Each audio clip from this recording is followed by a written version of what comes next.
Morning, Top Gun here, Thursday, June 16th, 6:10 a.m. in the morning from Vdara on the Las Vegas Strip. This is the world according to Top Gun poker tournament structure and strategy.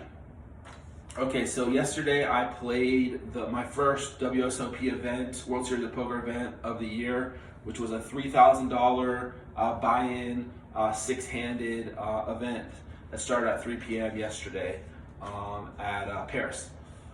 So I ended up having to shove, or not having to shove, but I shoved with Jack 9 of Hearts from the cutoff with 29,000 chips at blinds of 2K small blind, 4K big blind, 4K big blind ante at about 10 p.m. last night, and I did not win the hand. So what happened was my chip stack relative to the cost that it was gonna the cost of every orbit, which is called known as M concept created by a famous poker player by the name of Dan Harrington and popularized in his book Harrington on Hold'em, which was the Bible of tournament poker for a number of years, especially when I first started playing poker.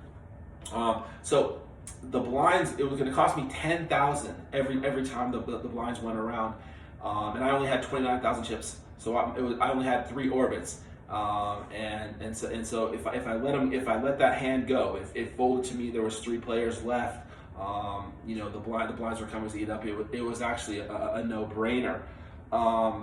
So Harrington has this concept of M. So my M was 2.9 or effectively 3, which is what he considers the red zone. Anything below 5 is the red zone.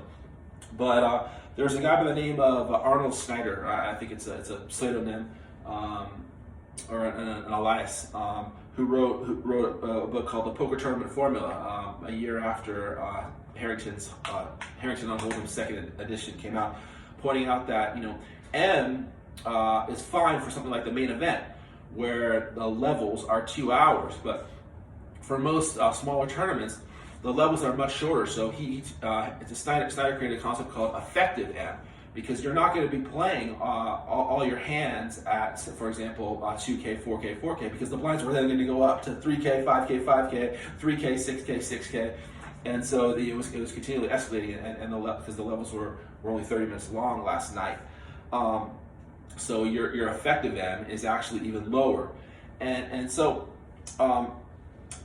what I'm trying to get at here is that Snyder is talking about the speed of the structure of a poker tournament, which is a function of your chips, but also I think the length of the levels and how fast the blinds go up. And so last night ended up being a much faster structure than I thought. It essentially morphed into a turbo. And after being able to, play some poker for the first few hours, it just became a shove fest. And by the time you're betting on the flop, there's no real turn play, and it was just a very fast structure, which is not my favorite.